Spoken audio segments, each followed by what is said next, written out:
Good morning. So in today's gospel reading, all the disciples were together in a house and they put a lock on the door. That's what it said. They had a lock. Do you guys have any kind of locks that you've used? I have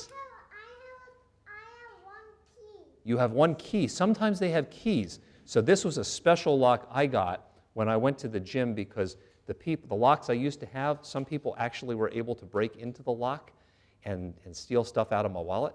So I got this, and it doesn't have a key. You have to remember things. Why do you use locks?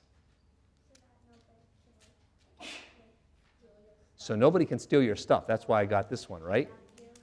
Yeah, sometimes it's for safety, right? Nobody can kidnap you, and that's actually probably what the disciples were really worried about because they were afraid somebody was going to come in and hurt them. They had just killed Jesus, so maybe they would come in and hurt them too. So they put the lock on the door. So those are good things for locks, right? Those are good things because they can protect us and they can protect stuff.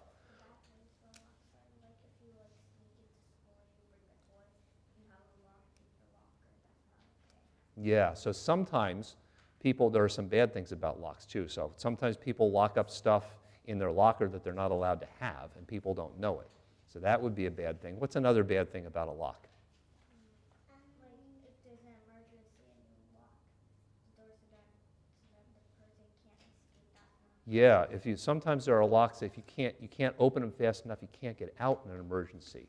So locks can be good or bad things. So the good thing about the lock in today's gospel reading was that the lock helped protect the disciples. But you know what the bad thing seemed to be is that other people couldn't get in, right? Nobody can get in? So what about Jesus? Could Jesus get in? No. He wouldn't have been able to get in if he was just like the regular, but all of a sudden that's what happened. Jesus just appeared in the room. He didn't care about the locks. He was just there, right? And one of the things about that story is that it reminds us that sometimes we think that we are in a place where God doesn't even know where we are and God can't find us because maybe we're scared like the disciples were.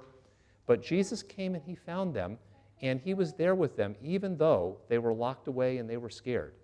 And that's the way it is in our lives too. Even if we're locked away and kind of scared, Jesus is always there with us, even if we got locks around. Okay? Can you guys say a prayer with me? Yes. Thank you. Dear God, thank you for raising Jesus.